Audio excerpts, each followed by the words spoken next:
विभज्यवाद YouTube channel में आपका स्वागत है। Welcome to विभज्यवाद। विभज्यवाद में सभी सत्पुरुषों का स्वागत है। आज हम भारतीय संविधान धर्मनिरपेक्ष पंथ निरपेक्ष एक विवाद है, कंसेप्ट है। इस कंसेप्ट के लिए भारतीय यूपीएससी एमपीएससी में भी एग्जाम में कंसेप्ट आते हैं और भारत के और अधिक लोगों को भी ये कंसेप्ट है। जैसे हम भारत का सत्पुरुष होने से प्रचार हेतु जब भारत में भ्रमण करते हैं तो अन्य अन्य लोग मिलना संभव है, तो पूछते हैं बताए जी, स्वामी जी, कोई स्वामी बोलता है, कोई भंती जी बोलता है, जिसको जो परिचय है उसके वो ऐसे अपने वाले परिचय होने से जैसा उसको भासता है वैसे संबोधन करते हुए बोलते हैं, बताए भंती जी, ये पंथ निरपेक्ष धर्मनिरपेक्ष ये शब्द आप सत्पुरुष से ही रिलेटेड है, तो इसी कारण आपको बताना अनिवार्य होता है। तो आप बताओ ये ऐसा क्यों है। तो मैं भी एक भारतीय वक्ता हूँ, भिक्षु हूँ, सत्पुरुष भारत का अन्न खाता हूँ। तो भारत में शांति प्रस्थापित करने के लिए बताना जरूरी समझता हूँ, जरूरी समझते हुए हम लोग बताने जा रहे हैं। तो पहले ये बात है, जो भारतीय संविधान पंथ निरपेक्ष या धर्म निरपेक्ष है, ये कंसेप्ट के लिए पहले ये तीन बातें हैं, ये हमको स्वीकार करना पड़ेगा। कौन से तीन बातें? जैसे पहले भारत में सभी पहले हम मनुष्य हैं, इंसान हैं। इस मनुष्य के अंदर मैं भी एक मनुष्य हूं, इंसान हूं। इसी कारण मैं मनुष्य होने के नाते विशेष रूप से सत्पुरुष होने के कारण मैं किसी को उपपीड़न करना, किसी का घात करना, ये मेरा कर्म नहीं है, क्योंकि मैं सत्पुरुष हूं, इंसान हूं। मैं एक भारतीय जितने मनुष्य है, इस मनुष्य में मैं भी एक मनुष्य हूं। अगर मैं मानवतावाद प्रस्तापित करता हूं तो ये कंसेप्ट में कोई संदेह उत्पन्न नहीं हो सकेगा। अगर कोई भारत का मनुष्य मानवतावाद से देखा जाएगा तो इसको यथार्थ ज्ञान होकर वो केवल मनुष्य की तौर पर देखकर कोई कंसेप्ट उत्पन्न नहीं कर सकता है। लेकिन ये कंसेप्ट क्यों होता है और किस कारण धर्मनिरपेक्ष की व्याख्या किया गया है? तो जैसे कि एग्जाम, जो भी कोई मनुष्य हो, जब वो माँ के गर्भ से उत्पन्न होता है तब वो केवल इंसान होकर ही जन्म लेता है, मनुष्य होकर ही जन्म लेता है। इसके बाद कोई ना कोई कुल में उसका जन्म होता है, कोई ना कोई समाज में, मजहब में उसका जन्म होता है। जब जन्म होने के बाद तो थोड़ा विवेकशील हो जाता है, तब उसके माता पिता, समाज के जो विचार है, जो धार्मिक विचार है, ये उसको अनुमोदित किया जाता है, संस्कारित किया जाता है। संस्कारित होने के बाद वो मनुष्य होकर मनुष्य में भेद रचता है। यही मूल बुनियाद को रोकने के लिए या भारतीय संविधान का धर्मनिरपेक्ष पंथ निरपेक्ष किस स्थान पर है और किस स्थान पर नहीं, ये समझना बड़ा दुर्लभ होता है। तो ये मनुष्य होने के नाते अगर मनुष्य होकर अगर ये कंसेप्ट दूर करना है या समझना है तो स्वयं पहले हम भारतीय है, दूसरे हम मनुष्य है। मनुष्य के रूप से, मानवता से अगर देखा जाए तो न्याय हो सकता है। अगर बोलेगा नहीं हम लोगों को तो मेरा ये ऐसा है, मैं ये हूँ, तो आप लोग इतना ही न्याय नहीं दे सकता है। तो इसके लिए भी एक भारत में जितने भी मनुष्य है, इनमें से मैं भी एक मनुष्य हूँ, और जो भी मनुष्य उसका जो रिसर्च है, रिसर्च करने के लिए मानवतावाद से देखना जरूरी होता है। दूसरा, मैं भारतीय हूँ। भारत में रहने वाले सभी लोग नागरिक तत्व के कारण भारतीय है। मैं इस भारतीय लोगों में भी मैं एक भारतीय नागरिक हूं, सत्पुरुष हूं। तो इस अर्थ से भारतीय संविधान की आचार संहिता का उल्लंघन करना मेरा काम नहीं है, क्योंकि मैं प्रचारक हूं, वक्ता हूं। जैसे हिंसा, चोरी, व्यभिचार, ठगबाजी, बेईमानी, ये काम न करने के लिए मैंने मेरे आचार्य से शिक्षा पद ग्रहण किया है। वैसे भारतीय संविधान को सुरक्षित रखने के लिए, भारतीय संविधान की आचार संहिता सुरक्षित रखने के लिए मैं जहां प्रचार में जाता हूं वहां सबसे पहले हिंसा नहीं करना, चोरी नहीं करना, व्यभिचार नहीं करना, झूठ नहीं बोलना, भ्रष्टाचार नहीं करना, इसलिए मैं सबसे पहले शिक्षा प्रदान करता हूं। इसी कारण भारतीय संविधान की आचार संहिता सुरक्षित रखता हूं। फिर दूसरे, हम भारतीय होने से भारतीय संविधान के बारे में जानना चाहिए। जैसे मैं थोड़ा बहुत समझता हूँ, वैसे भारतीय लोग जो भी है, जो लोगों को वोटिंग देने का अधिकार है, नागरिक तत्व है, उसको भारतीय संविधान का मूल्यांकन करना आना चाहिए।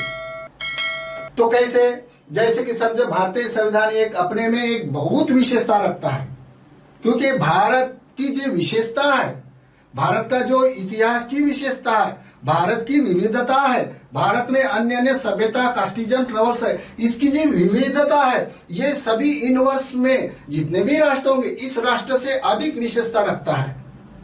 इसी कारण यहाँ की जो गणतंत्रता है, जो भारतीय संविधान की जो रचना है, ये बहुत विशेषता अलग रखता है। तो जैसे संक्षिप्त में जो प्रस्तावना में कहा गया है, तो देखो, हम लोग तो इतना प्रोफेशनल नहीं बता सकते हैं। फर्क इतना है कि कोई कहे कागज लेखी और हम कहे आखन देखी, लेकिन जैसा मुझे अनुभव में आता है ऐसा बताने का प्रयास करता हूं। तो जैसे कि समझो, हम भारत के लोग भारत को एक संपूर्ण प्रभुत्व संपन्न समाजवादी, देखो समाज में भेद होने के कारण समाजवादी, धर्मनिरपेक्ष, पंथ निरपेक्ष, इस शब्द का अर्थ ये है कि धर्मनिरपेक्ष, पंथ निरपेक्ष क्या है और किस निरपेक्ष से कहा है, किस हेतु से कहा है, कहा है, ये समझना बड़ा दुर्लभ भी होता है। तो निरपेक्ष लोकतंत्रात्मक गणराज्य बनाने के लिए तथा उसकी समस्त नागरिकों को सामाजिक, आर्थिक, राजनीतिक न्याय, विचार अभिव्यक्ति, विश्वास, धर्म और उपासना की स्वतंत्रता, प्रतिष्ठा और की समता प्राप्त करने के लिए तथा उन सभी में व्यक्ति की गरिमा और राष्ट्र की एकता और अखंडता सुनिश्चित करने वाली बंधुता बढ़ाने के लिए दृढ़ संकल्प होकर अपनी इस सभी संविधान में आज दिनांक 26 नवंबर 1949 ईस्वी सन में भारत के लोगों ने ये संविधान अधिनियम अंगीकृत किए हैं। तो देखो, ये भारतीय संविधान की जो भूमिका है, मूल प्रस्तावना है, ये बहुत महत्वपूर्ण, इंपॉर्टेंट लगती है। कैसे? जैसे कि समझो, जैसे कि भारत का जो लोग भारत का इतिहास नहीं जानता है, भारत का इतिहास नहीं जानने के कारण भारत के संविधान का मूल्यांकन नहीं कर सकता है। जैसे भारत का इतिहास, जैसे कि समझो, सभी क्षेत्र के लिए जितने भी मनुष्य उत्थान करने के लिए अपने अपने विषय के क्षेत्र होते हैं। तो जैसे राजनीतिक क्षेत्र, शैक्षणिक क्षेत्र, वैज्ञानिक क्षेत्र, धार्मिक क्षेत्र, सामाजिक क्षेत्र, परिवार क्षेत्र, इन क्षेत्रों में सभी के लिए हक दिलाकर समता पुष्ट करता है। वहां गरीब ऊंच नीचता का कोई मतलब नहीं रखते हुए समता पुष्ट करता है। दूसरा, एक धार्मिक तौर पर भारत में जो धार्मिक तौर पर वर्णवाद, विषमता से अनारक्षित काम करी लोग और लिंग भेद के कारण भारतीय स्त्री जाति की विशेषता को शोषण के लिए समता से समान अधिकार प्रदान करता है। तो देखो, ये समता है। ये समता शब्द सामान्य समता नहीं, सभी भारतीय लोगों के लिए ये गौरव की बात होती है। और विशेष करके भारत की जितने भी स्त्री जात है, उन स्त्री जातों के लिए गौरव की बात है। उन्होंने ये जानना चाहिए कि हम लोग किस कारण से शोषित थे, अभी हम किस कारण सभी क्षेत्रों में उच्च के उच्च पद पर हम कार्य कर रहे हैं। ये भारतीय स्त्री को समझना चाहिए या जानना चाहिए। हाँ। और यहाँ जितने भी शोषित पीड़ित लोग हैं, एसटी एसटी जितना भी अनारक्षित लोग थे, उसको सभी अर्थव्यवस्था के लिए, अर्थव्यवस्था के लिए समान भाग में बंटवारा किया। इसी कारण ये आरक्षित करके उसको उन्नत होने के लिए अधिकार दिया जाता। एक इतनी बड़ी महानता है ये समता में। दूसरा, सभी लोगों के लिए, जितने भी भारत में अन्य अन्य कास्ट प्रवचन है, जो अपने अपने विषय से अपने अपने धार्मिक तौर पर अपनी अपनी पूजा पाठ करती है, अपने अपने रूट मार्ग की उपासना करते, सभी के लिए विश्वास और धर्म की उपासना की स्वतंत्रता देता है। इतनी महानता है। लोग बोलते हैं धर्मनिरपेक्ष धर्मनिरपेक्ष, लेकिन हम ये क्यों नहीं सोचते कि हमारे लिए व्यक्तिगत जो भी हम जिसको मानता है, जिसको शरण गमन करता है, इसके लिए तो स्वतंत्रता दिया जाता है। लेकिन कहा स्वतंत्रता ना दिया जाता है, तो जो भारतीय लोकतंत्र है इसमें इसका जो मानता है लोग उस मान्यता का प्रमाण नहीं दे सकता। इसी कारण इसमें समाजवाद में पंथ निरपेक्ष वहां के लिए है, ये जानने के लिए थोड़ा विचार धारण करना पड़ता है या समझना पड़ता है। तो ये स्वतंत्रता देता है।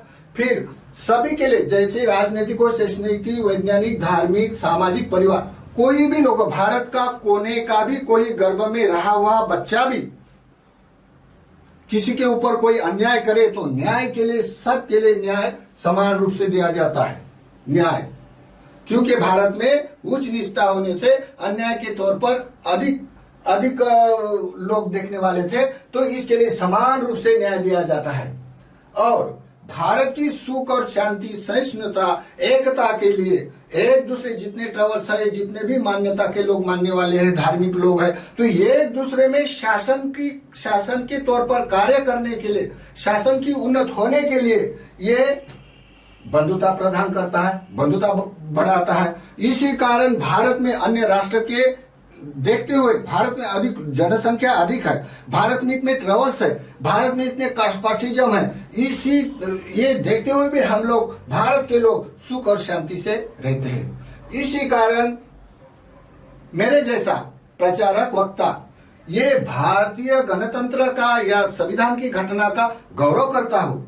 और संविधान की घटना लिखने वाले डॉक्टर बाबा साहब अम्बेडकर और उनके अन्य सहचारी भी बहुत सारे अधिक लोग थे। ये घटना बनाने का समय गुजरा। इस घटना में जे लोग सहायता, योगदान दिया उसने, इन सभी के प्रति मैं कृतज्ञता व्यक्त करता हूँ कि भारत की संविधान की तत्व प्रणाली कितनी श्रेष्ठ और उच्च कोटि की है। तो ये हो गए भारतीय संविधान की एक तत्व प्रणाली। तो दूसरा, मैं भारत का होने से भारत का संविधान के आचार संहिता और भारत की सहिष्णुता, शांति चिरस्थायी रहने के लिए मैं प्रचार करता हूं भारत में धर्म का। फिर तीसरा, भारत साधु संतों का देश है।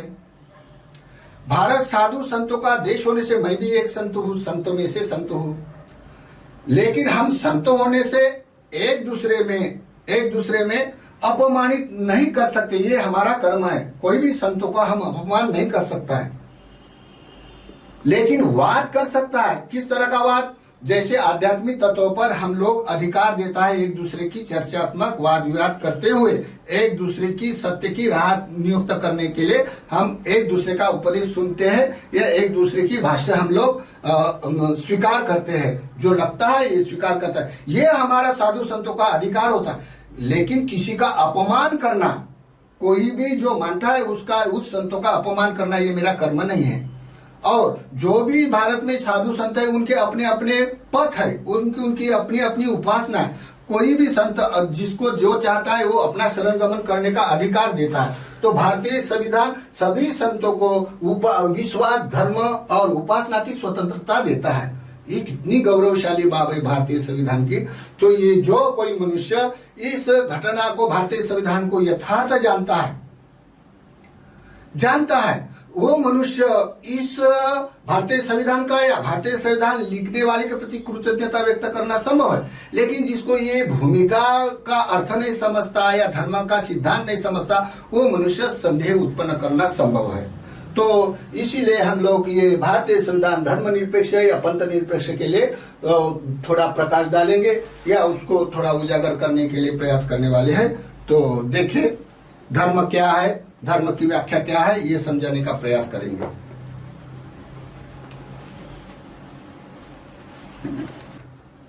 तो चले हम पहले धर्म का सिद्धांत ही क्या है, धर्म और पंथ की मूल परिव्याख्या क्या है, ये हम समझाने का पहले प्रयास करना चाहिए।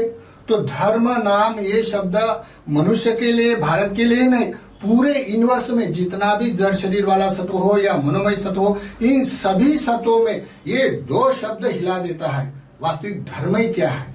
धर्म का यथार्थ न ज्ञान होने के लिए कोई लोग अपना धर्म, दूसरे का धर्म, इस्लाम धर्म, बौद्ध धर्म न जाने, कोई धर्म का बंटवारा करते हैं, लेकिन धर्म की व्याख्या ठीक से नहीं जानता है। वास्तविक धर्म सभी के लिए सरीका है, एक जैसा है, सर्वभाषीय सर्वदेशीय। वो कैसा है? और लोग धर्म की परिव्याख्या कैसे करते, ये उस व्यक्ति की प्रतिष्ठा के ऊपर निर्भर करता है। तो सबसे पहले हम धर्म की व्याख्या कैसी है, ये पहले कैसा सिद्धांत होता है, ये पहले समझने का प्रयास करेंगे। तो पहले धर्म नाम का शब्द, जैसे कि समझो ये धर्म का पेड़ है, समझो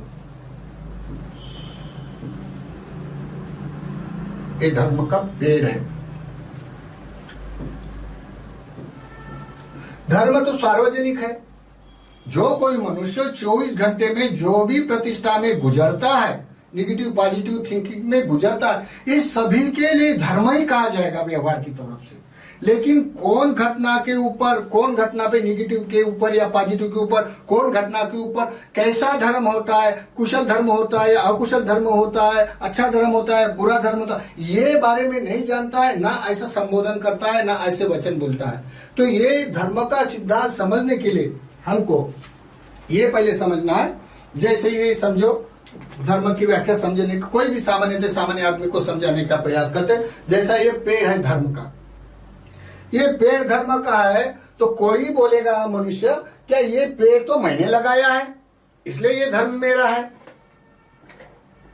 अगर कोई बोलेगा ये मेरा पेड़ है, तो उसको ये पूछे जाए क्या ये पेड़ किसने लगाया, तो बोल सकता है मेरे दादा परदादा ने लगाया।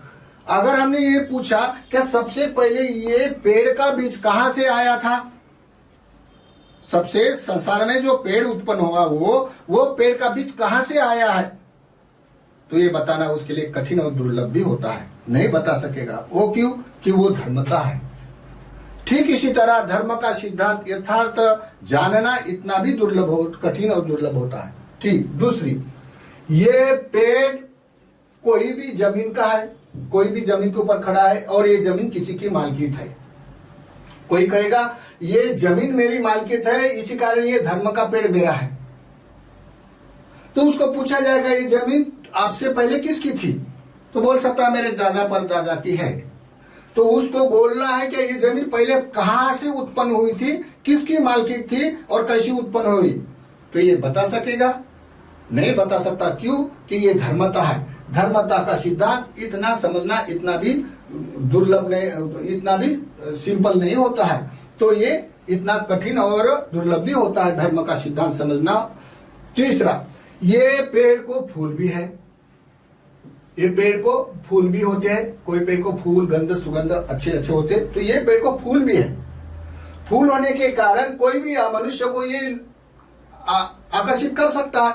तो उसका फूल का गंध, उसका वाला देखने का जो प्रभाव है वो आकर्षित कर सकता है। तो कोई भी आदमी वो पेड़ से गुजरता है तो बोलता है अरे कितना अच्छा है इधर, मस्त, बहुत अच्छा सुगंध आ रहा है, फूल कितनी शोभायमान है, ऐसा करके वो अपने में सुख अनुभव करता है।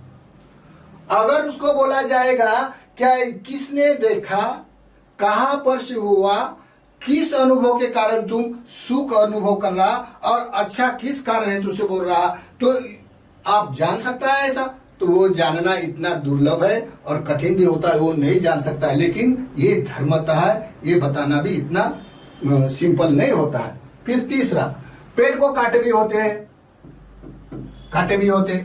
कोई आदमी ये पेड़ पर चढ़ता है, फूल की अपेक्षा से पेड़ पर चलता है, तो चढ़ने के बाद वो कांटा उसको चुभ गया, चुभ जाने से उसका खून निकला, उसको दर्द हुआ, दर्द होने की उसको गुस्सा आ गया, वो कांटे का पेड़ नहीं चाहे, उसने अपने गुस्से के कारण वो पेड़ को काट कर फेंक दिया। अगर उसको बोल दिया तो उसके लिए दुख है, वो दुख का धर्म हो गया उसका। एक का ये फूल सुंदर लगने से उसका सुख का धर्म हो गया, अगर उसको कांटा चुभ गया तो उसके लिए दुख का धर्म हो गया। अगर उसको बोला क्या आपको जो कांटा लगा वहां कहां पर से हुआ और कहां वेदना का अनुभव हुआ और किस कारण आपको द्वेष उत्पन्न हुआ, ये जो द्वेष उत्पन्न हुआ वो द्वेष किस कारण आप लोगों को स्पष्ट नहीं किया, कौन प्रदान करता है ये द्वेष, अपने में उत्पन्न होता है क्या, द्वेष कोई प्रदान करता है, तो ये बताना उसके लिए भी इतना दुर्लभ है। तो इसी कारण ये धर्म और पंथ की परिभाषा करना, उसका मूल सिद्धांत जाना इतना कठिन होने से नहीं समझ पाता है। जैसा धर्म ये अपने अपने लिए स्वभाव सभी के लिए सलीका है, सार्वजनिक है, सर्वभाषी है। वो कैसा, जैसा पानी का स्वभाव है, पानी का स्वभाव एक जैसा है, लेकिन जो कोई मनुष्य उसकी उपयोगिता लेता है, जैसा कोई जहर बनाने के लिए पानी का खर्च करता है, कोई दवा बनाने के लिए पानी का खर्च करता है, कोई पीने के लिए पानी का यूज करता है, कोई गंदगी साफ करने के लिए पानी का यूज करता है। जैसा उसने उपयोग किया है उसके लिए वैसा पानी हो जाता है। वैसा ही धर्म का जो सिद्धांत है, जो अपनी प्रतिष्ठा में कारण हेतु से जो अपेक्षित रहता है, अपेक्षा से प्रतिष्ठा से गुजरता है, उस ठीक इसी तरह उस आदमी से धर्म नाम की व्याख्या जुड़ जाती है। जुड़ जाने के बाद सामान्य आदमी तो कोई किसी को भी धर्म बोले जाता है, लेकिन यथार्थ धर्म का मूल सिद्धांत जानकर हर प्रतिष्ठा में वो यथार्थ जानते हुए गुजरना, ये प्रज्ञावान श्रद्धावान लोगों का काम होता है। सामान्य आदमी जानना इतना भी दुर्लभ होता है, लेकिन ये कंसेप्ट सिंपल समझने का एक तरीका है। तो आगे चल के समझो धर्म की व्याख्या फिर कहाँ बढ़ जाती है, यहाँ तक तो ठीक है, लेकिन धर्म की व्याख्या यथार्थ क्या है और यथार्थ जाने से ये कंसेप्ट क्यों उत्पन्न होता है। यही नहीं, पूरे संसार में भी कंसेप्ट होता है, तेरा धर्म मेरा धर्म, तेरा समाज मेरा समाज, ये होना संभव होता है, लेकिन किस कारण होता है और किस कारण नहीं होना चाहिए, ये स्पष्ट करने का हम लोग प्रयास करेंगे। और जहाँ भारतीय संविधान पंथ निरपेक्ष धर्म निरपेक्ष जहाँ शब्द आता है, तो कहाँ ये रिलेटेड है, ये उसकी भूमिका कहाँ है, और उसके कारण भारत की राजघटा लिखने वाले सभी ज्ञानी पंडित, कायदे कानून मंत्री लोग, बाबा साहब और बहुत अधिक सहचारी भी, तो ये भी बहुत बुद्धिमान लोग हैं, समझदार लोग हैं, और ये उसने ऐसा क्यों कहा है और किस कारण हेतु से हम लोग अभी भारत के संविधान के कारण सुख संपन्न है। तो इसके लिए हम थोड़ा धर्म का मूल सिद्धांतों का और वो सिद्धांत कैसा बंटवारा हो जाता और धर्मनिरपेक्ष किस कारण है, इसकी भूमिका स्पष्ट करने का प्रयास करेंगे। धर्म नाम की व्याख्या हम सामान्य तौर पर सार्वजनिक कैसी है, सर्वभाषी सर्वदेशी कैसी, ये समझाने का प्रयास किया। अभी वास्तविक धर्म का क्या सिद्धांत है, जो बिहार में लोग सभी जो एक्टिविटी करते हैं जीव सत्व सभी के बारे में धर्म कहा जाता है, लेकिन धर्म नाम का यथार्थ सिद्धांत जानना इतना भी दुर्लभ और कठिन होता है। ये यथार्थ न जानने के कारण जहाँ मजहब समाज पंथ सांप्रदाय आ जाता है, तब बड़ा खतरनाक होता है। और ये खतरनाक हो जाने के बाद कोई भी मनुष्य अपने में न जानते हुए केवल अपने वाले माने हुए अपने मूल सिद्धांतों को जोड़कर कट्टरपंथी बन जाता है। कट्टरपंथी बनने के कारण मनुष्य होकर मनुष्य में भेद करता है, मनुष्य होकर मनुष्य का शोषण करता है, और मनुष्य होकर मनुष्य लोगों का नरसंहार किया जाता है। ये जाति के तौर पर, पंथ के तौर पर, मजहब के तौर पर, सांप्रदाय के तौर पर, ऐसा संसार का रीजन है, ये होता है संसार में। फिर भी लोग हम सत्पुरुष होने से भावनिक है, भावनिक होने से विश्वास होता है, इसलिए लोग मानता है। किस कारण होता है ये सब बातें तो बाद में होगा, लेकिन पहले हम धर्म नाम का सिद्धांत स्पष्ट करेंगे। तो जैसे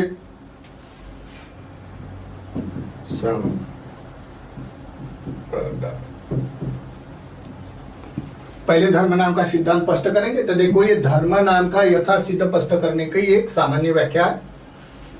तो जैसे ये आवर्त शब्द है, इस आवर्त शब्द का मतलब इस संसार में जो मानस और जो माइंड एंड मैटर है उसका जो चक्र है, लोग बोलते हैं चक्रव्यूह, या संसार में दुख चक्र बोलते हैं, संसार चक्र बोलते हैं। तो ये चक्र का मतलब होता है गोल, वर्तुल। तो इसका मूल शब्द है वर्तुल।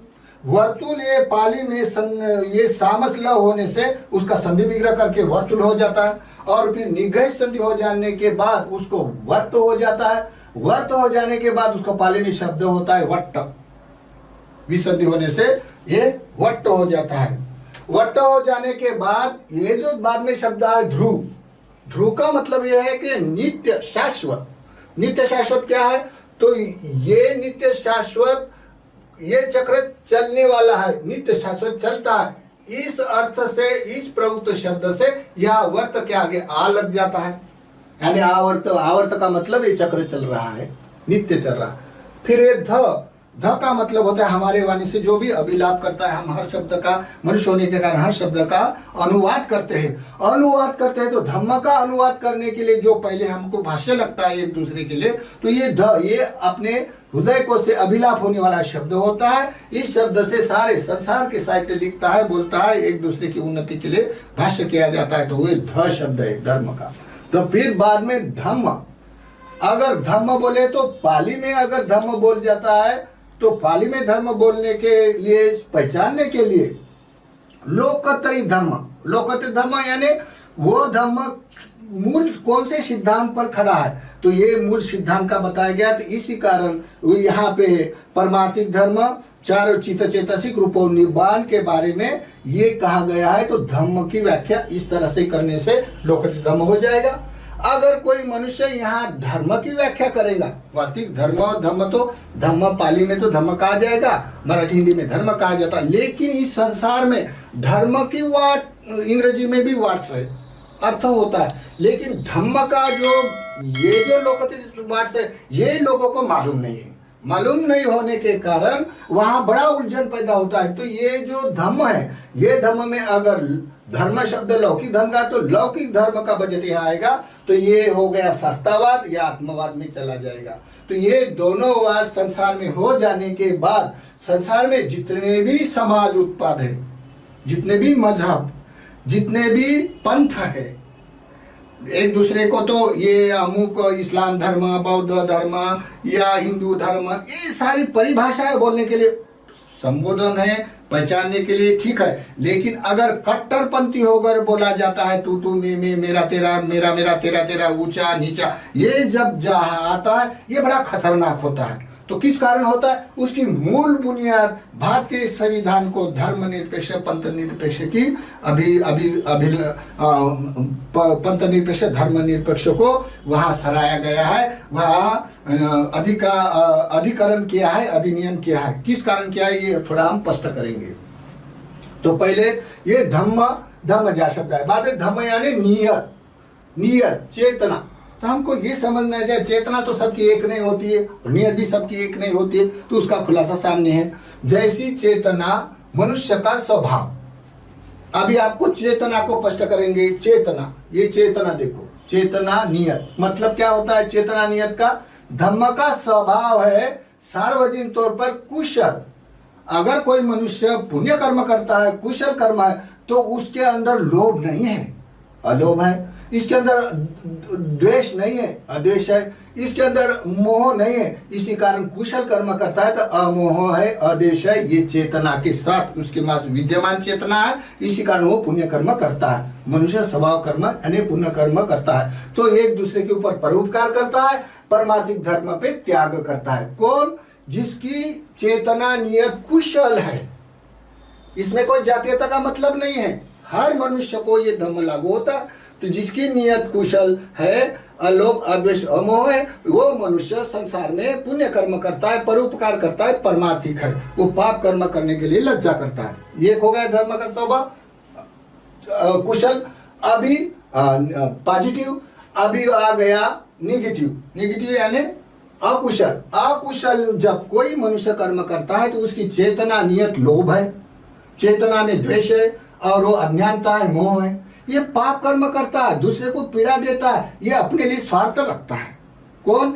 ऐसे मनुष्य जब स्वार्थ रखता है तो ये अकुशल कर्म करने वाले का ग्रुप है। लेकिन ये हमको ये समझना है, ये तो समझ जाएगा ये तो सार्वजनिक के लिए है, हर कोई मनुष्य है, इसमें कोई जातीयता का पंथ का कोई मतलब नहीं होता है। लेकिन हम मनुष्य जहाँ मजहबी भाषा आती है, सामाजिक भाषा आ जाती है, सांप्रदायिक पंथ की भाषा आ जाती है, तब मनुष्य एक दूसरे को बंटवारा करके एक दूसरे का विरोध हो जाता है, एक कट्टरपंथी हो जाता है। वैसा जैसे कि समझो एग्जाम्पल, जैसे कि कोई खेत है, खेत में एक कुआं है पानी सिंचन का, वहाँ खेत में फसल है, एक करेला का बीज है, दूसरा कोई गन्ना है, तीसरा कोई मिर्ची है, और चौथा कोई आम का बगीचा है।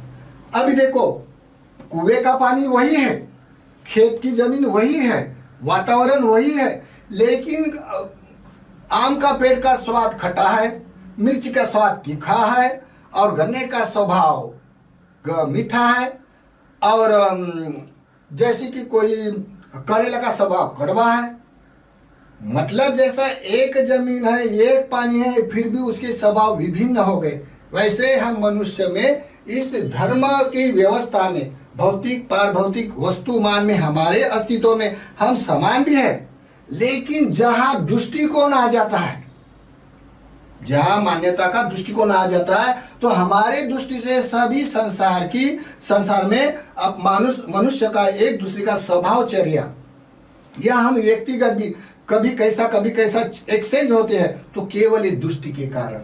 तो दृष्टि क्या है? ये दृष्टि के ऊपर मजहब, समाज, संप्रदाय निर्भर होता है, और इसमें बड़े बड़े समाज व्यवस्था हो जाती है। इस समाज व्यवस्था के अंदर जो लोग कट्टरपंथी होते हैं, मानवतावाद, इंसानियत भूल जाता है, कट्टरपंथी होकर मनुष्यों को और मनुष्य में भेद करता है। तो ये बात को हमको समझने का थोड़ा समझने का एक तरीका है।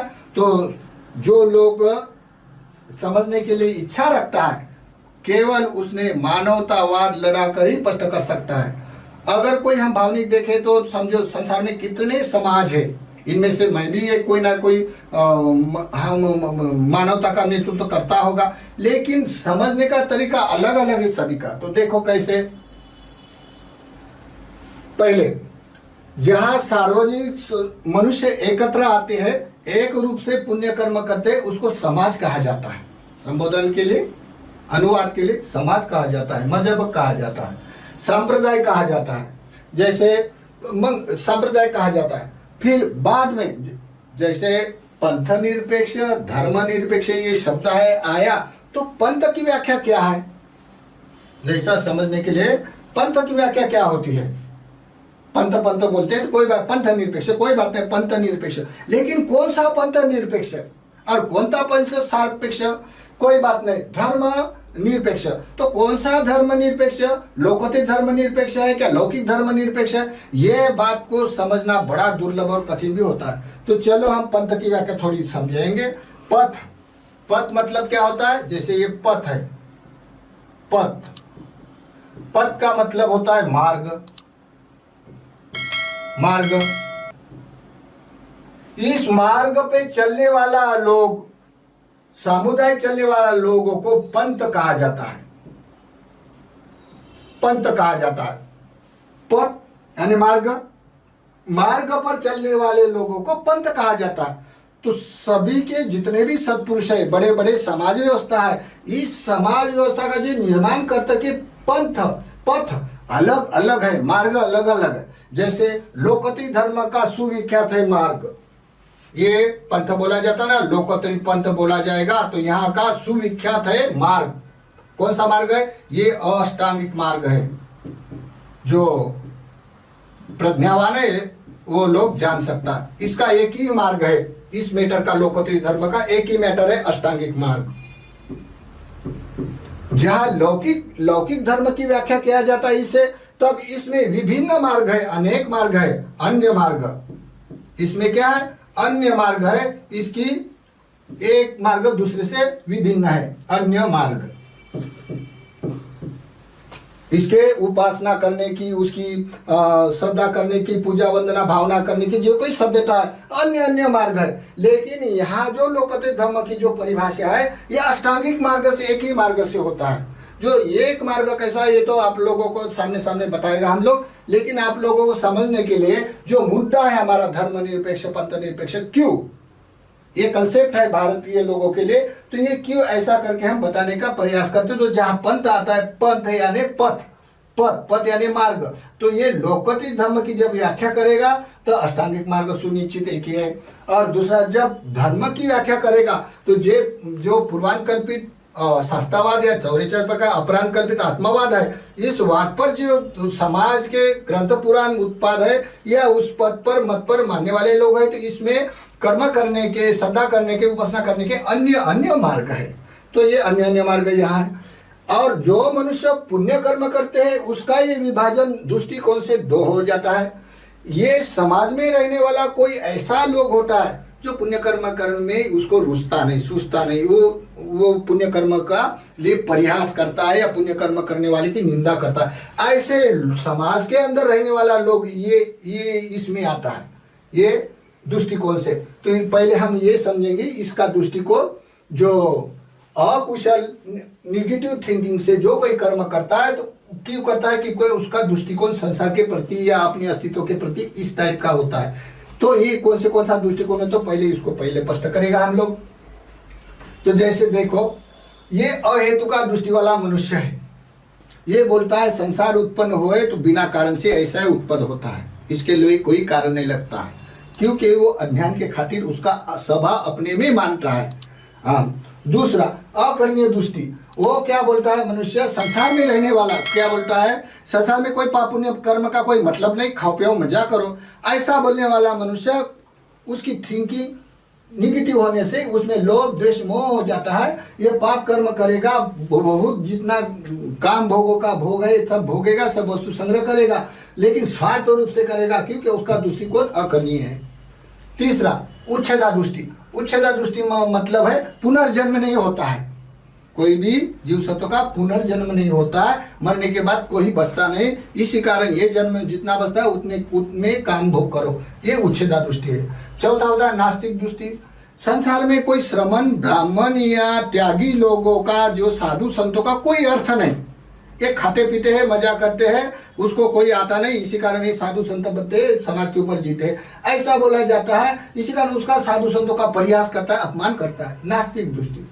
कमाशा का दृष्टि, जब कोई उसके ऊपर आपत्ति विपत्ति आ गया तो हाथ जोड़ता है, मजबूर होकर या रोटी बेटी के लिए समाज के अंदर खड़ा रहता है, तो ये कमाशा का दृष्टि। कर्म तो करता है, बोलता है मैं तो कर्म को मानता है, लेकिन कर्म का कौन प्रवक्ता है नहीं जानता है, तो ये कमाशा का दृष्टि। फिर होता है सभी दृष्टि सत्काय दृष्टि। सत्काय दृष्टि का मतलब होता है ईगो, मुझे जितना आता है उतना किसी को नहीं आता है, कोई पाप पुण्य नहीं है, ऐसा बोलने वाले की ये 6 प्रकार की फाइल मानस की, टोटल ईश्वर में जितना भी मानस है, इस मानस की ये 6 प्रकार की दृष्टिघात में आने वाला दृष्टिकोण है। ऐसे संसार में मानस होता है, ये किस कारण होता है कि ये उसकी वाली निगेटिव थिंकिंग है, इसके अंदर लोभ होता है, द्वेष होता है, मोह होता है। जब वो पाप कर्म करता है तो बोल रहा है कोई हमारा शैतान करता है, जब कोई उसको अच्छा लगता है तो उसके बारे में भी नहीं जानता है। तो इस प्रकार के समाज में रहने वाला कुछ लोग होता है, इसमें कोई जातीयता नहीं, ये संसार का, ये धर्म का रूल्स है ऐसा दृष्टिकोण का। अभी रहा ये तो पाप कर्म करने वाला, ये तो अव्याकृत है, अव्याकृत में कोई कर्म ही नहीं करेगा, अव्याकृत सब डिजॉल्व है। जैसे निगेटिव पॉजिटिव निगेटिव न्यूट्रल, जैसे पुण्य कर्म पाप कर्म और अव्याकृत कर्म, इस तरह का धर्म का व्यवहार हो जाने के बाद दृष्टिकोण से विभाजन होने से ये 6 प्रकार के दृष्टिघात वाले मत को एक तरफ फाइल लगा दिया है। अभी ये पुण्य कर्म करने वाला जो लोग है उसको देखेगा, वो यहाँ देखने के बाद कहाँ हमारा पंथ निरपेक्ष और धर्म निरपेक्ष आता है और क्यों आता है, ये कंसेप्ट दूर करने का हम प्रयास करेंगे। तो देखिए, ये कुशल कर्म करता है संसार के सभी लोग, जितने भी पुण्य कर्म करने वाले हैं सभी लोग करते हैं, लेकिन दुष्ट स्वभाव से अलग करते हैं। कैसा, तो जैसा ये लौकिक धर्म कहा जाता है, तो ये 18 प्रकार के पूर्वानुकल्पित शास्त्रवाद दृष्टिकोण वाले, इसका मतलब होता है कोई तो भी संसार निर्माण करता है अद्भुत शक्तिवान, ऐसा मत व्यक्त करते वो लोग पूजा वंदना भावना पर विश्वास करता है।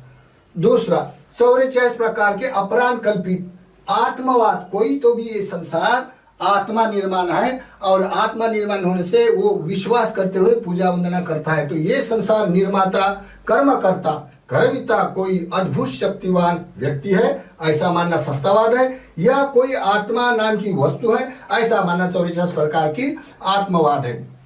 ये वाद में मूल बुनियाद मूल जो सिद्धांत है ग्रंथों का, इस ग्रंथों के सिद्धांत में ये मूल सिद्धांत होता है। इस मूल सिद्ध, बाकी व्यवहार कितना कौन प्रवचन करता है मनुष्य के लिए दुख सुख के लिए, ये बहुत अच्छा, लेकिन जो मूल सिद्धांतों पर खड़ा होता है, जैसा कोई भी पेड़ हो अपने मूल पर खड़ा होता है, वैसा ही कोई भी पंथ हो या समाज हो उस मान्यता पर खड़ा होता है। ये जो 18 प्रकार 62 प्रकार के मतवाद पे ये समाज व्यवस्था, मजहब, पंथ, संप्रदाय खड़ा होता है और वे ठीक से उसकी उपासना करने वाला लोग होता है, तो ये उसको बोला जाता है लौकिक धर्म।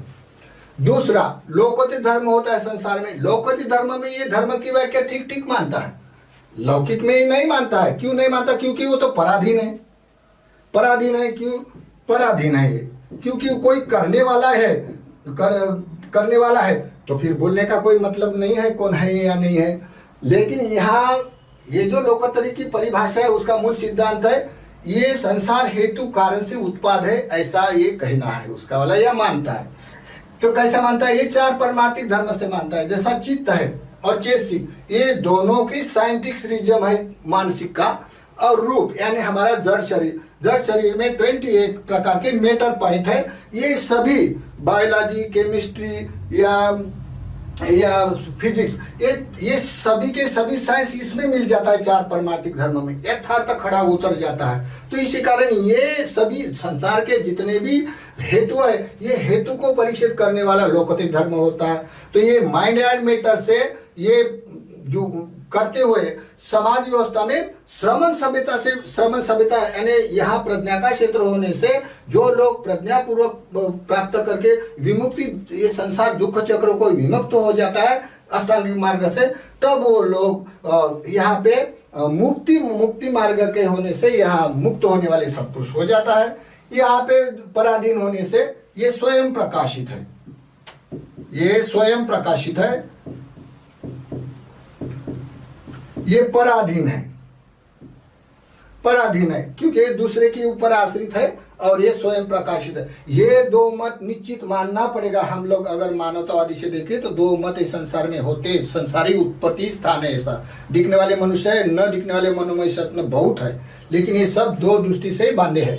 तो अभी हम लोगों को मूल बुनियाद ये देखेंगे क्या संसार में जब भारत में पंथ निरपेक्ष, धर्म निरपेक्ष कहा है तो किस कारण कहा?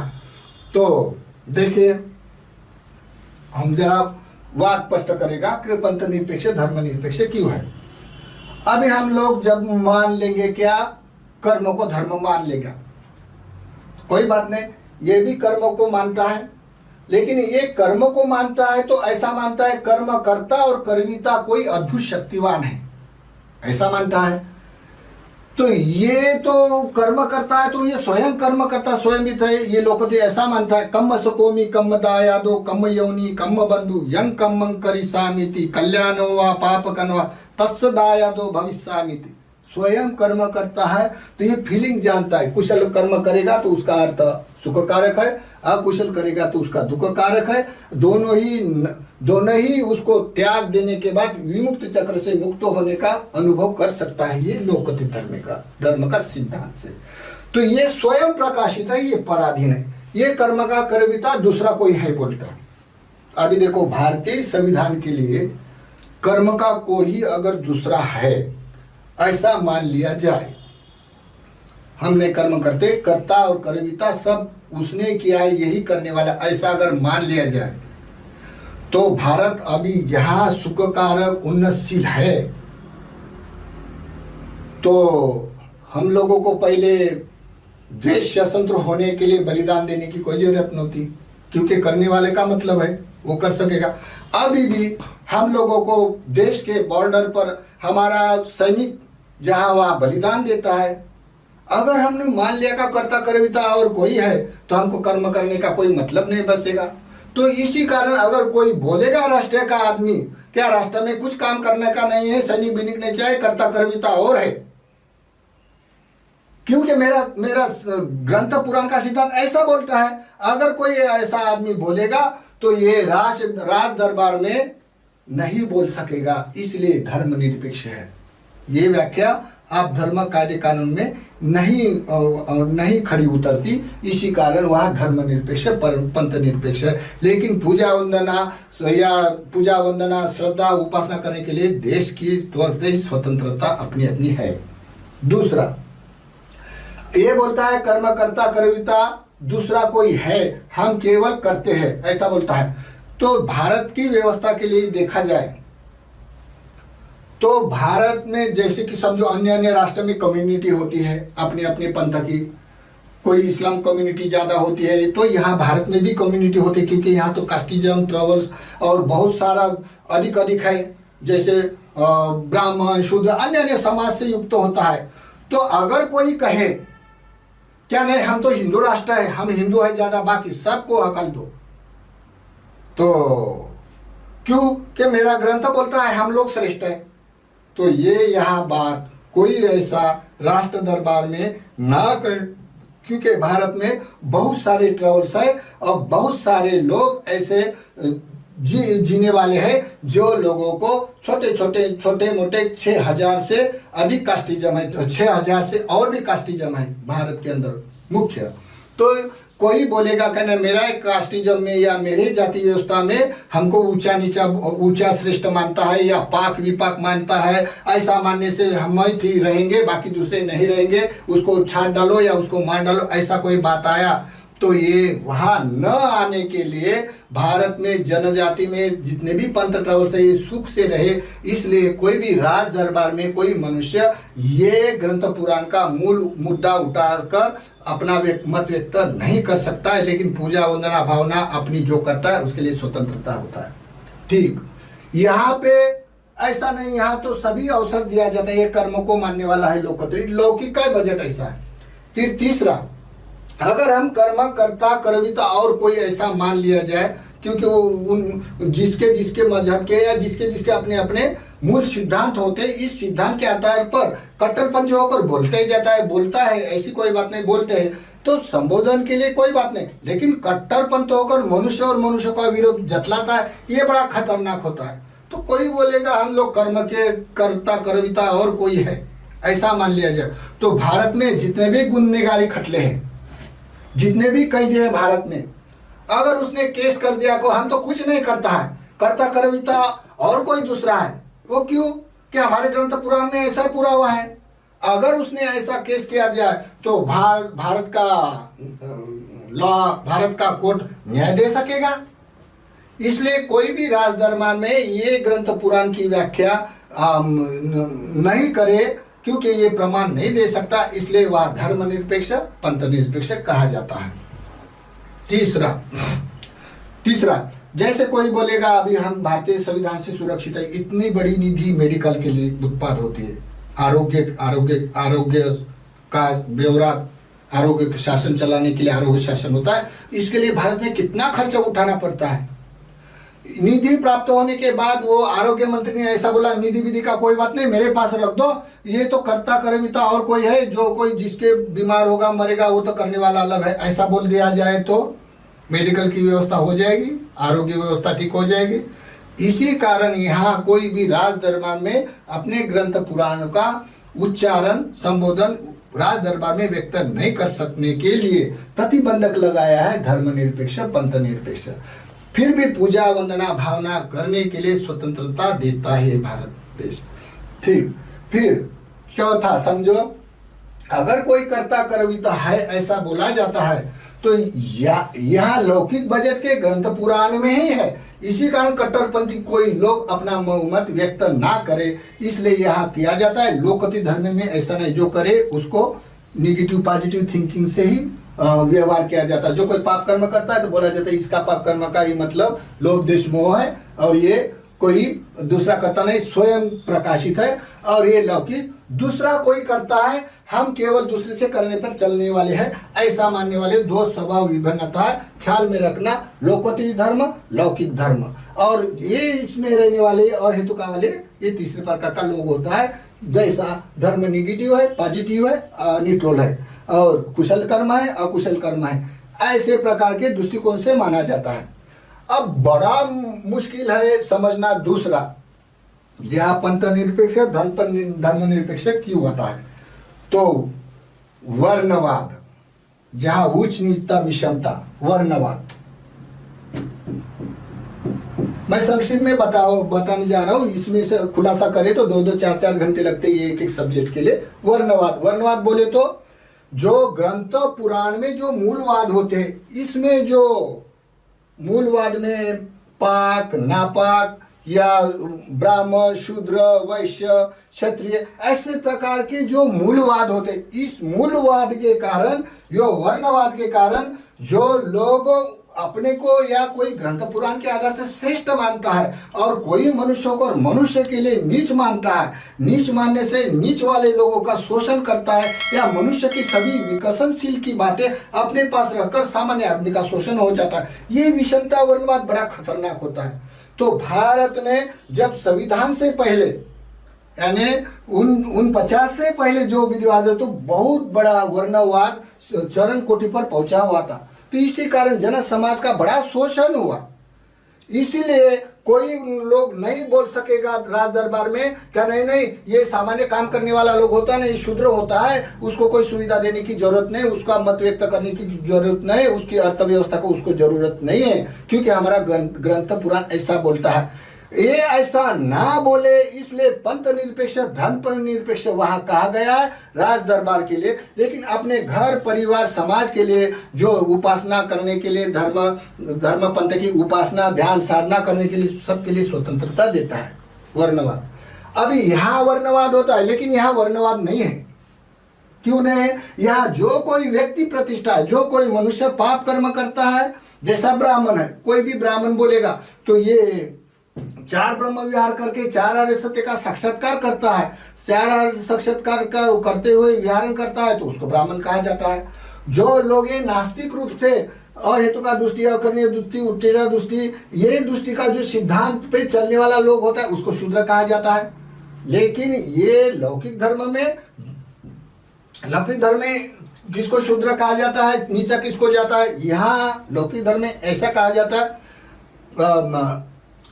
या लौकिक दृष्टिकोण से लौकिक जो धर्म मानने वाले जो मूल सिद्धांतों के आधार पर वर्णवाद मानते हैं तो यहाँ जज्जा वत्सलो होती जज्जा ब्राह्मणों, यानी जिस पंथ में समाज में ब्राह्मण मानने वाले समाज में या पाक मानने वाले सामाजिक व्यवस्था में जन्म हुआ तो अपने आप वो पाक हो जाता है, जन्म से ब्राह्मण हो जाता है, ऐसा मानने वाला उसका वाला मान्यता है या सिद्धांत है। ये लौकिक धर्म का बजट है, यहाँ के ग्रंथ पुराण का ऐसा व्यवहार है। और यहाँ लोकति धर्म में हेतु भाव होने से यहाँ वर्णवाद नहीं होता है, यहाँ वर्णवाद नहीं होता है, यहाँ पे लिंग भेद नहीं होता है। तो यहाँ पे वर्णवाद नहीं होने से यहाँ कमस होती वत्सलो, कम्मन होती ब्राह्मणो, न जज्जा वत्सलो होती न जज्जा ब्राह्मणो, ऐसा मानता है। कैसा? जन्म से कोई ब्राह्मण नहीं होता है, जन्म से कोई शूद्र नहीं होता। जो कोई ब्रह्मा जैसा कर्म करता है 4 ब्रह्म विहार में कर्म करके वो पुरुषार्थ करके त्याग करके अरहंत हो जाता है, अरहंत रूप मार्ग का हो जाता है तो उसको ब्राह्मण कहा जाएगा कर्म से। और जो कोई मनुष्य इस संसार में ये अहेतु का दृष्टि अकर्णीय उच्चता नास्तिक कमासका ये दृष्टि के कारण पाप पुण्य में भेद करके ठगबाजी करता, चोरी हिंसा व्यभिचार करता, उसको शूद्र कहा जाता है। तो कमसो न जज्जा वत्सलो होती, ये लोकत्र बोलता न जज्जा वत्सलो होती न जज्जा ब्राह्मणो, कमस होती वत्सलो, कमन होती ब्राह्मणो। जन्म से कोई ब्राह्मण नहीं होता, जन्म से कोई शूद्र नहीं होता, कर्म से ब्राह्मण होता है, कर्म से शूद्र होता है। यह मानता है जन्म से ब्राह्मण होता है, जन्म से शूद्र होता है, जन्म से पाक होता है, जन्म से नापाक होता है। ये 2 मान्यता ही महाभयंकर इस संसार में, कोई भारत के ऊपर नहीं, जितना भी इन वर्ष में जो समाज मजहबी जो बातें आती है वहाँ पे वो भेद ही रचता है, क्योंकि इसमें सिद्धांतों का वो आधार देता है। इसी कारण यहाँ ऐसा भारत का संपूर्ण विकास होने के लिए ये बहुत बड़ा बाधा हो जाने से ये लौकिक धर्म का बजट खड़ा नहीं उतरता है भारतीय विकास होने के लिए। इसीलिए वो धर्मनिरपेक्ष पंथ निरपेक्ष कहा जाता है। लेकिन भारत के सभी पंथ वाले या जाति संप्रदाय वाले को अपनी अपनी मान्यता से सबके पूजा वंदना भावना उपासना करने के लिए स्वतंत्रता देता है। तो जैसा वर्णवाद होता है ना, वर्णवाद ये समझने का तात्पर्य है कि लौकिक जो भी कुशल कर्म करता है संसार के लोग, उनमें से दुष्टि स्वभाव से विभिन्न होकर लौकिक धर्म में यहाँ जो मूल सिद्धांतों का आधार है, यहाँ पे वर्णवाद ब्राह्मण क्षत्रिय उस निस्ता पाक विपाक रचा जाता है, क्योंकि 18 प्रकार के 44 प्रकार के पराधीनता मत से होता है। यहाँ पे वर्णवाद नहीं होता है, जो लोग कर्म करता है उसके कर्म से ही माना जाता है। तो धर्मनिरपेक्ष पंथ निरपेक्ष किस कारण होता है? क्योंकि हमने जो लोगों का जो नीच करने वाले काम करी लोग होता है, लेबर के रूप में काम करने वाला लोग होता है, उसके लिए अनारक्षित होने से उसकी उन्नति नहीं होती है सर्वतोपरि। जैसे कि मान लिया जाए, अगर कोई गरीब जो सामान्य काम करने वाला, उसके घर में कोई बच्चा पैदा हो और वो बड़ा साइंटिस्ट है, साइंटिस्ट माइंड का है, अगर कोई उसको वर्णवाद के कारण नीचा समझकर, जन्म से वो नीचा है, तो नीचा समझकर अगर उसके साथ व्यवहार किया तो देश की कितनी हानि होती, देश में बड़ा साइंटिस्ट उत्पन्न हो सकेगा। इसी कारण भारतीय अधिनियम के कारण सभी के लिए स्वतंत्रता देता है अपना विकास करने के लिए। इसी कारण अपने मत को वहाँ राज दरबार में या कायदे कानून में व्यक्त नहीं किया जाता है।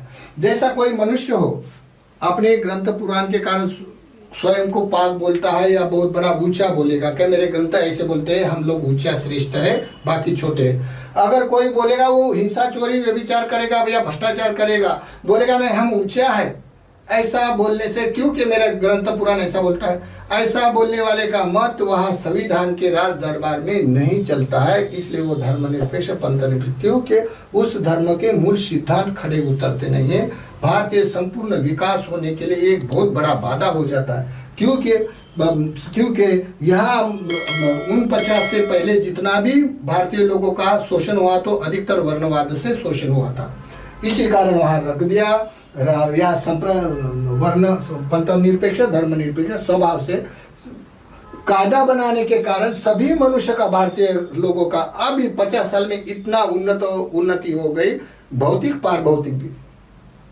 फिर दूसरा लिंग भेद, वर्णवाद हो गया, एक दूसरा लिंग भेद। लिंग भेद ये जो लौकिक धर्म की जो भी मत है, उस ग्रंथ पुराण पूरे पुरुष प्रधान है, यानी पुरुष को सभी प्रकार के अधिकार दिया जाता है, स्त्री को अधिकार नहीं दिया जाता। आप भी अभी भी देख सकते हैं कोई राष्ट्र के बड़े संविधान के तौर पर स्त्री को अभी भी मान्यता है, अभी भी सुरक्षित नहीं है। लेकिन भारतीय जो भी स्त्रियां है सभी सुरक्षित है, सभी को समान अधिकार दिया जाता है। इसी कारण भारत की स्त्री न जाने कितने कितने ऊंचे पद पर पहुंचे हैं, राष्ट्रपति तक हुआ है, बड़े बड़े साइंटिस्ट भी हुआ है। तो जब 50 से पहले जाएगा तो भारत के स्त्रियों का कितना शोषण हुआ अभी की लिखे पढ़ी स्त्री जान सकता है। उन्होंने तो भारतीय संविधान लिखने वाले का और भारतीय संविधान का प्रतिनिधित्व हमेशा करना चाहिए। यही माँ बाप की तरह वो स्त्री जाति की उन्नति हुई है। तो यहाँ लिंग भेद के पुरुष प्रधान होने से स्त्री जाति को नीचा दिखाकर स्त्री जाति का शोषण हो जाता है। विषय तो बहुत बड़ा है, ये विषय पर बहुत बड़ा यूनिवर्स में जितना साहित्य होगा इससे भी ज्यादा भारत में इतना साहित्य ज्यादा निर्माण हुआ है। ये बहुत बड़ा भारतीय संविधान इतिहासकार पूर्ण है। तो यहाँ लौकिक धर्म किया जाता, यहाँ लोकतांत्रिक धर्म में या लोकतांत्रिक पंथ में यहाँ लिंग भेद नहीं होता है। चाहे पुरुष हो वो भी अनंत होता है या स्त्री भी हो ये भी अनंत होता है। सभी आध्यात्मिक भौतिक सभी वस्तु के लिए, चाहे वो साधु संत के रूप में हो तभी स्त्री जाति को भी प्रधानता दिया जाता है, समान भाग। और लोक शासन में जो भी बुद्धिस्ट जो भी लोकतांत्रिक धर्म के अन्य राष्ट्र में कम्युनिटी है वो वहाँ स्त्री जाति को नीचा नहीं दिखा सकते हैं, क्योंकि स्त्री पुरुष में समान भाग देखता है। यही एक ग्रंथ पुराण का जो मूल सिद्धांत को जो कोई कट्टरवाद लड़ाकर मेरा ठीक है ऐसा बोलेगा तो इसके लिए यहाँ राज दरबार में राष्ट्र शासन में कोई कहे क्या नहीं हमारे ग्रंथ पुराण में जैसा है स्त्री जाति को ये वोटिंग देने का नहीं है, स्त्री जाति को कोई बाहर नौकरी करना नहीं, स्त्री को मंदिर में मस्जिद में जाने का अधिकार नहीं देता है। वह लिंग भेद, यहाँ पे लिंग भेद नहीं होता है। यहाँ स्त्री या पुरुष में समानता होता है। सभी पूजा वंदना स्थानों पे सबके समान अधिकार दिया जाता है। स्त्री जातों को बाहर जाना नहीं, तो कोई भी स्त्री का उन्नत होने के मार्ग ही बंद हो गए तो स्त्री जाति इस संसार में उन्नत नहीं हो सकते। इसी कारण भारतीय संविधान उन ग्रंथों के मत पुराण को वो एक्सेप्ट नहीं कर सकता, क्योंकि उसका नियम बना है धर्मनिरपेक्ष पंथ निरपेक्ष। कहा जहाँ उन्नति की मनुष्य की बात आती है, संविधान की कायदे कानून की बात है वहाँ, लेकिन उसको पूजा वंदना भावना उपासना करने के लिए सबके लिए अपने अपने व्यक्तिगत स्वतंत्रता भारतीय संविधान देता है। ये बहुत बड़ी महानता है। तो देखिए ये वर्णवाद और लिंग भेद ये इतने शोषण था, इस दोनों के भेद में शोषण था। अभी ये दोनों को भेद को निरपेक्ष भाव से देखने के बाद भारत का इतना जन विकास हुआ है। तो चाहे वैज्ञानिक रूप से बोलो या सामाजिक रूप से बोलो या राजनीतिक या शैक्षणिक रूप से इतना बड़ा विकास हुआ है, तो किस कारण से? जो पहले 49 से पहले जितना भी लिंग भेद वर्णवाद का बहुत बड़ा एक रीजन बहुत बड़ा हुआ था, तो इससे ज्यादा ये काल में ये प्रतिबंधक लगाने से भारतीय लोग सुख से सोते हैं। तो ये देखने से हम लोगों को मूल बुनियाद कहा है, और मूल बुनियाद भारतीय धर्मनिरपेक्ष पंथ निरपेक्ष कहा है। पंथ का मतलब क्या होता है, संप्रदाय का मतलब क्या होता है? तो इस संसार में ये देखना है लौकिक और लौकिक धर्म के बड़े बड़े समाज व्यवस्था इस संसार में है। हाँ, कोई संसार में जो ज्यादा मानने वाले लोग होते हैं उस पंथ की और सामाजिक व्यवस्था होती है, लेकिन टोटल संसार में हमने ये बता दिया कि लौकिक धर्म को बोले तो 18 प्रकार के पुराण कल्पित, यानी कोई संसार निर्माण करने वाला कोई एक शक्तिवान है, या 44 प्रकार अपराध कल्पित आत्मवादी वाली नित्यवाद वाली आत्मवाद वाली, तो कोई आत्मा बनाने वाला है, ऐसे मानने वाला कोई लोग पराधीन होकर पुण्य कर्म करता है, उपासना करता है, ऐसी समाज व्यवस्था यहाँ पे है। और दूसरी लोकत्री में ये हेतु भव, ये संसार हेतु भव, हेतु से उत्पन्न होता है। इसमें से 4 परमार्थिक धर्म बताया जाता है, चित्त चैतसिक रूप और निभा। ये खड़ा उतरता है, जैसे कोई मनुष्य में गुस्सा है, मार देता है, किस कारण गुस्सा है? तो ये जानता है ये अकुशल थिंकिंग है, इसके अंदर ये द्वेष लोभ आया, इसी कारण उसने मारा, ये जानता है।